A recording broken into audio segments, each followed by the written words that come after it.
Friends, మీలో చాలా మందికి రవితేజ నిప్పు మూవీ తెలుసుండే ఉంటుంది.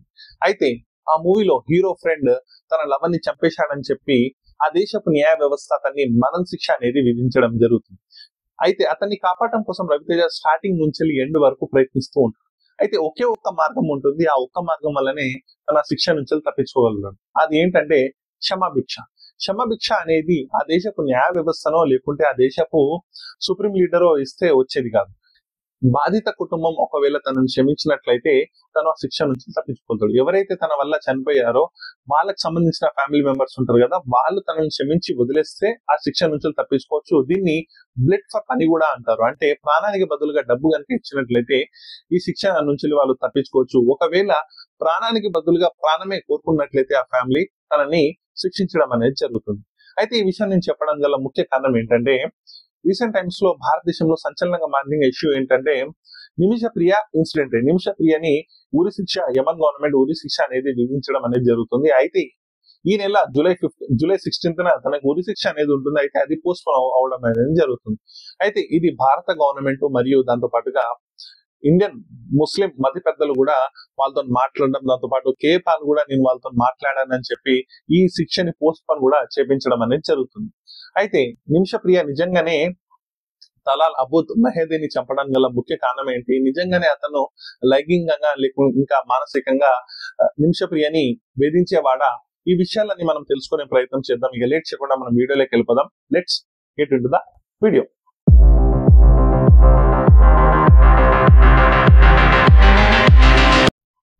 Hi friends, welcome back to my channel Syed talks.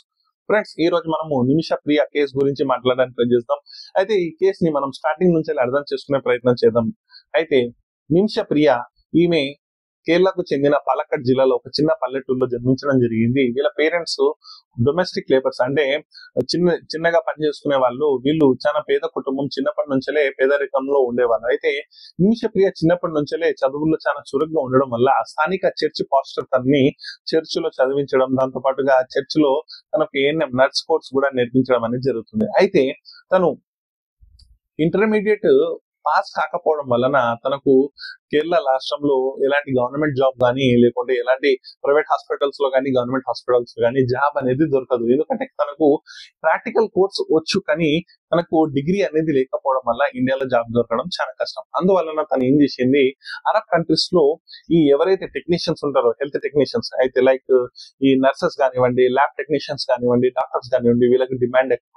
ఇంకా ముఖ్యంగా చెప్పాలంటే ఈ అరబ్ కంట్రీస్ లో చాలా వరకు యుద్ధ వాతావరణం ఉంటుంది. ముఖ్యంగా మనం ఈ మధ్య కాలంలో చూసాం, ఇరాన్ లో కానివ్వండి, యమన్ లో కానివ్వండి, ఒమాన్ లో కానివ్వండి, ఇటు సైడ్ ఈ కంట్రీస్ లో, ఇటు సిరియాలో కానివ్వండి, ఎప్పుడు యుద్ధ వాతావరణం ఉంటుంది. అయితే ఇక్కడ క్యాజువాలిటీస్ ఎక్కువ ఉంటాయి. అందువలన ఇక్కడ మెడికల్ టెక్నీషియన్స్ అవసరం కూడా చాలా ఉంటుంది. అందువలన ఈమె యమన్ కి వెళ్ళడం జరిగింది. యమన్ లో వెళ్ళంగానే తనకు ఒక గవర్నమెంట్ హాస్పిటల్లో నర్స్ గా కూడా జాబ్ రావడం జరిగింది. దాని తర్వాత తను సంతోషంగా తన లైఫ్ ని కూడా స్టార్ట్ చేసింది. వాళ్ళ ఫ్యామిలీ మెంబర్స్ కూడా ప్రతి నెల డబ్బులు అనేది పంపించడం అనేది జరుగుతూ ఉండేది. ఇలా 2008 లో తను యమన్ కి రావడం, యమన్ లో వచ్చిన తర్వాత తనకు అక్కడ జాబ్ దొరకడం, ప్రతి నెల వాళ్ళ ఫ్యామిలీ మెంబర్స్ కి డబ్బులు పంపడం, ఇలా సాగుతూ జీవితం అనేది సాగేది. అయితే 2011 లో తనకు టామీ థామస్ తోని వివాహం జరిగింది. ఈ టామీ థామస్ కూడా యమన్ లోకి వచ్చి తను ఒక ఎలక్ట్రీషియన్ లా వర్క్ చేసేది. కొంతకాలం తర్వాత వీళ్ళకు ఒక పాప కూడా జన్మించింది 2012 టైంలో.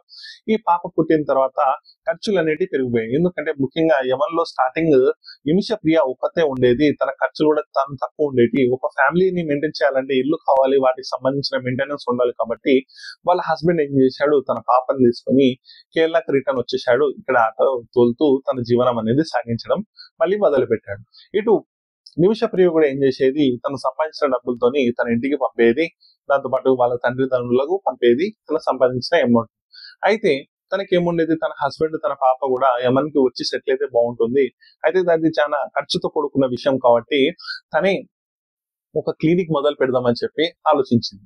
అంటే అక్కడ డిమాండ్ ఎక్కువ ఉంది, తన దగ్గర వచ్చే ట్రీట్మెంట్ చేయించుకునే వాళ్ళు తనని కూడా గుర్తించడం జరుగుతుంది, తనే ఈ బిజినెస్ స్టార్ట్ చేస్తే బాగుంటుంది కదా అని చెప్పి అనుకుంది.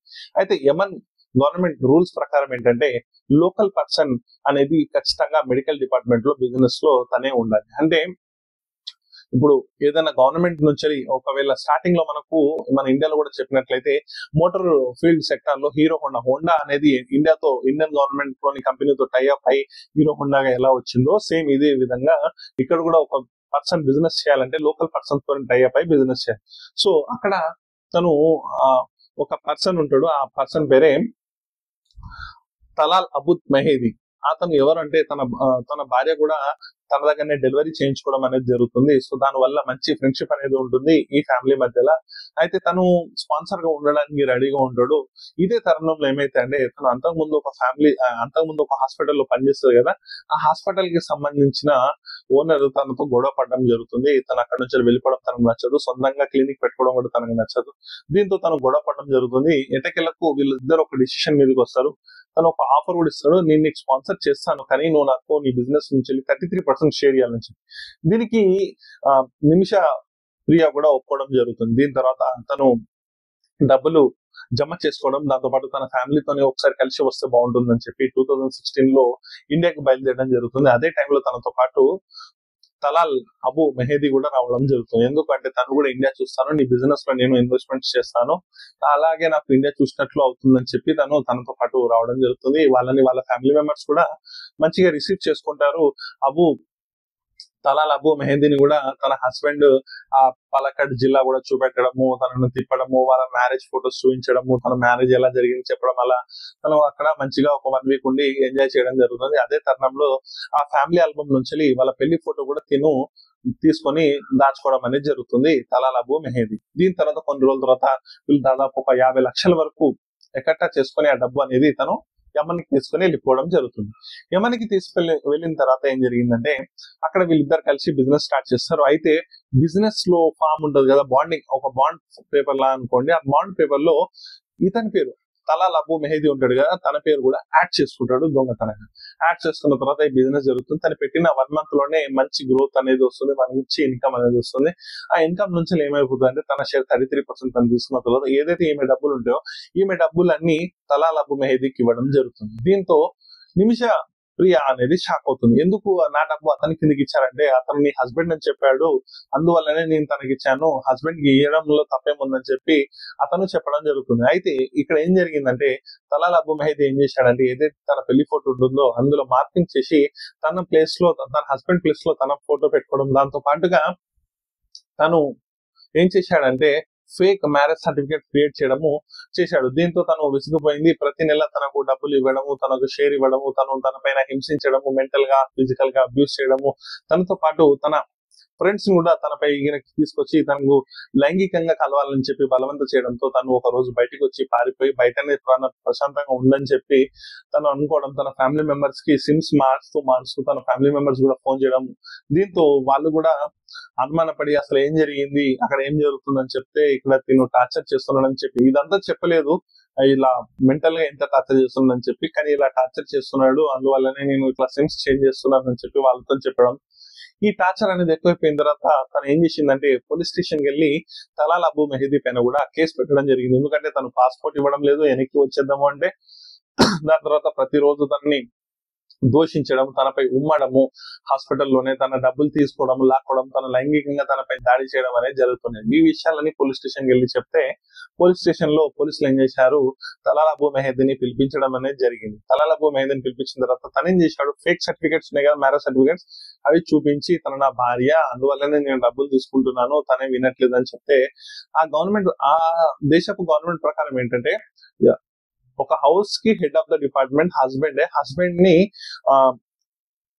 డిసిషన్స్ కి వ్యతిరేకంగా ఏ భార్య అనేది పోకూడదు, హస్బెండ్ చెప్పినట్లే వినాలి అనేటట్లు ఆ గవర్నమెంట్ లో ఆ దేశపు న్యాయ వ్యవస్థలో అలా ఉంది. సో దీని వల్ల తన మాటలను నమ్మిన తర్వాత తననే వినలేదు, వైఫ్ ఇమ్మెచ్యూర్ ఉంది, మానసికంగా ఇబ్బంది పడుతుంది, అందువల్లనే తన హస్బెండ్ పైన కంప్లైంట్ ఇచ్చినట్టు వచ్చిందని చెప్పి వాళ్ళిద్దరిని కూడా ఒక 16 days జైల్లో ఉంచడం జరిగింది. దీని తర్వాత తన ఫ్రెండ్ ఇచ్చిన సజెషన్ తో తను ఏం చేసిందంటే మొత్తం మంది ఇంజెక్షన్ ఇచ్చి దాని తర్వాత తన పాస్పోర్ట్ తీసుకొని ఇండియాకి పారిపోతే బాగుంటుందని చెప్పి డబ్బు గిట్లా ఏమీ వద్దని చెప్పి తన డిసిషన్ తీసుకొని 2017 టైంలో ఏం చేసిందంటే తలాల్ అబు మెహదీ పైన తను ఏదైతే మొత్తం మంది ఇంజెక్షన్ ఉంటుందో అది ఇవ్వడం అనేది జరిగింది. అయితే ఆ మోతాదు కాస్త ఎక్కువ ఉండడం వల్ల తలాల్ అబు మెహదీ అక్కడికక్కడే చనిపోవడం జరిగింది. దీంతో తన ఫ్రెండ్స్ కూడా రావడము, తను ఆశ్చర్యానికి గురవడము, తను చనిపోయాడని చెప్పి గ్రహించడము, ఆ టెన్షన్ ని తను భరించలేక ఏం చేసి నిద్ర మాత్రలు వేసుకొని పండుకోవడం అనేది జరిగింది.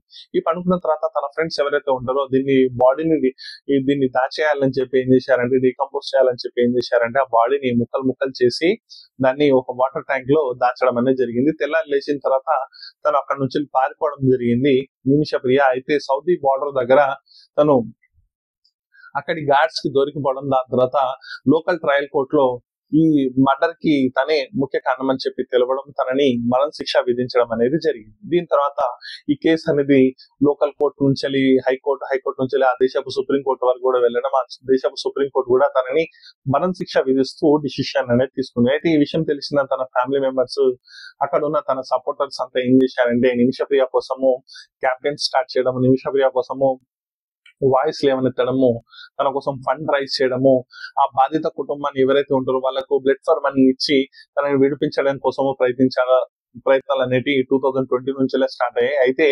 తన డిసిషన్ లో, ఆ బాధిత కుటుంబం డిసిషన్ లో ఎలాంటి చేంజ్ లేకపోవడం, ప్రాణానికి ప్రాణం బదులు కావడం వాళ్ళు కోరుకోవడంతో తనకు మరణ శిక్ష అనేది డిక్లేర్ అయింది. అయితే యమన్ గవర్నమెంట్ ఈ జూలై 16న తనకు ఉరి శిక్ష వేస్తూ డిసిషన్ అనేది తీసుకుంది. అయితే ఇక్కడ ఏం జరిగిందంటే, ఇక్కడ భారత గవర్నమెంట్ కూడా ఎంటర్ అయ్యి అక్కడున్న డెలిగేట్స్ తో మాట్లాడడం, అక్కడ ఉన్న ఎంబసీ మెంబర్స్ లేరు, ఇండియన్ ఎంబసీ మెంబర్స్. ముఖ్య కారణం ఏంటంటే, ఈ యమన్ లోని రాజధాని సనా ఉంది కదా, ఈ సనా అనే ప్రాంతంలో హూతీస్ వాళ్ళు ఆక్రమించుకోవడం జరిగింది. హూతీస్ ఎవరంటే ఇరాన్ రెబల్ గ్రూప్, అంటే ఇరాన్ టెర్రర్ గ్రూప్ ఏదైతే మనం చెప్తామో ఆ టెర్రర్ ఆర్గనైజేషన్ గ్రూప్ ఆధ్వర్యంలోనే ఈ సనా క్యాపిటల్, యమన్ క్యాపిటల్ అనేది వాళ్ళ ఆధ్వర్యంలో ఉంది. సో అందువలన దాన్ని ఒక దేశంగా గాను, దాన్ని ఒక స్టేట్ గా గాను పరిగణించదు మన ఇండియన్ గవర్నమెంట్. అందువల్లనే మన ఎంబసీ మెంబర్స్ కానీ, మన డెలిగేట్స్ కానీ అక్కడ లేకపోవడం, వాళ్ళతో మాట్లాడడం చాలా ఇబ్బంది జరిగింది. అయితే ఇరాన్ ఉంది కదా, ఇరాన్ నుంచి మంచి ఫ్రెండ్షిప్ ఉండడం వల్ల అక్కడి డెలిగేట్స్ తో అక్కడి ఎంబసీ మెంబర్స్ తో మాట్లాడము, చర్చలు జరపడం వల్ల ఈ డిసిషన్ అనేది ఆపినట్లయిందని చెప్పి ఇండియన్ గవర్నమెంట్ ఇటు చెప్తుంది. దాంతో పాటు ముస్లిం సున్నీ మత పెద్ద ఎవరైతే ఉంటారో కేరళ రాష్ట్రంలో అబూబకర్, తను కూడా ఆ దేశపు మత పెద్దలతో మాట్లాడి ఈ డిసిషన్ ని ఆపడానికి తను ప్రయత్నించాడు. దాంతో పాటుగా కే పాల్ కూడా తను ఆ దేశపు డెలిగేట్స్, ఆ దేశపు మెంబర్స్ ఉంటారు కదా, డెలిగేట్స్, హై లెవెల్ డెలిగేట్స్ ఉంటారు కదా, వాళ్ళతో మాట్లాడి ఈ శిక్షను ఆపించడం కోసం తను ట్రై చేయడం అనేది జరిగింది. ఇందులో ప్రతి ఒక్కరి కృషి ఉంది. ముఖ్యంగా చెప్పాలి అంటే ఇండియన్ గవర్నమెంట్ కానివ్వండి, అటు అబూబకర్ కానివ్వండి, ఇటు కే పాల్ కానివ్వండి, వీరి అందరి సమిష్టి కృషి వల్లనే ఈ ఉరి శిక్షని పోస్ట్ పోన్ చేయగలిగారు. అయితే ప్రజెంట్ ఈ ఉరి శిక్షను కూడా క్యాన్సిల్ చేయించడం కోసం ప్రయత్నిస్తున్నారు. ముఖ్యంగా కే పాల్ కానివ్వండి, అబూబకర్ గారు కానివ్వండి, వీరు ప్రయత్నించడం అనేది జరుగుతుంది. అయితే నిమిష ప్రియ కేసు విషయంలో తనకు ఉరి శిక్ష నుంచి తప్పించాలని చెప్పి మనం కోరుకుందాం. ఎందుకంటే ఆ ఫ్యామిలీ మెంబర్స్ కూడా రీసెంట్ టైమ్స్ లో మాట్లాడడానికి ఒప్పుకుందన్నట్లు ఒక వార్త వస్తుంది. అంటే ఇంతవరకు వాళ్ళు బ్లడ్ ఫర్ మనీకి ఒప్పుకోలేదు. అయితే ప్రజెంట్ ఒకసారి బ్లడ్ ఫర్ మనీకి మాట్లాడడానికి అయితే వాళ్ళు ముందుకు వచ్చారు. అయితే ఈ చర్చలు సాఫీగా జరిగి తనని విడిపించి తీసుకురావాలని చెప్పి యావత్ భారతదేశం కోరుకుంటుంది. ఎందుకంటే ఇది తను అనుకొని చేయలేదు. తను ఆత్మరక్షణలో తన పాస్పోర్ట్ తను తెచ్చుకునే క్రమంలో ఈ తప్పిదం అనేది జరిగింది. అసలు నిజం చెప్పాలంటే తనకు అరబిక్ రాకపోవడము, అక్కడ తన న్యాయం కోసం తన వైపు ఎవరు నిలవకపోవడంతో తను ఇంతవరకు రావడం జరిగింది. ఒకవేళ తనకు ఎవరైనా సపోర్టివ్ గా ఉండి తనకు అరబిక్ వచ్చినట్లయితే కొంచెం పరిస్థితి వేరేలా ఉండేది. ఎందుకంటే ముఖ్యంగా చెప్పాలి అంటే తను బాధ్యత. ఎందుకంటే తను డొమెస్టిక్ వైలెన్స్ కి గురవడం జరిగింది. తను ఆర్థికంగా నష్టపోయింది. ఆ దేశపు పౌరుడు తనని ఫిజికల్ గా మరియు మెంటల్ గా టార్చర్ చేయడం కూడా జరిగింది. దాని వల్ల తను ఎంతో నరకాన్ని అనుభవిస్తూ వస్తుంది గత 7-8 సంవత్సరాల నుంచి. సో తనకు న్యాయం జరగాలి. ఈ న్యాయం అనేది చాలా ఇంపార్టెంట్. ఆశిద్దాం ప్రతి ఒక్కరు తనను ఉరి శిక్ష నుంచి తప్పించుకొని బయటికి రావాలని చెప్పి ఉరి శిక్షని ఆ దేశపు గవర్నమెంట్ ఉరి శిక్షని క్యాన్సిల్ చేస్తూ డిసిషన్ తీసుకోవాలని చెప్పి కోరుకుందాం. ఇటు భారత గవర్నమెంట్ ఇంకా ఎవరెవరైతే ఈ పోస్ట్ పోన్ కి ముఖ్య కారకులు అయ్యారో వాళ్ళకి నిజంగా ధన్యవాదాలు చెప్పుకుందాము. సో ఈ కేసులో మనము నిమిష ప్రియ బయటికి రావాలని చెప్పి కోరుకుందాము. ఇటు ఇండియాకి వస్తే బాగుంటుందని చెప్పి కోరుకుందాం. ఈ వీడియో కనుక మీకు నచ్చినట్లయితే ప్లీజ్ లైక్, షేర్, సబ్స్క్రైబ్ చేయండి. కామెంట్ చేయడం మాత్రం మర్చిపోకండి. మీ ఒపీనియన్స్ లో అన్ని కామెంట్ రూపంలో తెలియజేయండి. Thanks for watching guys. Bye bye.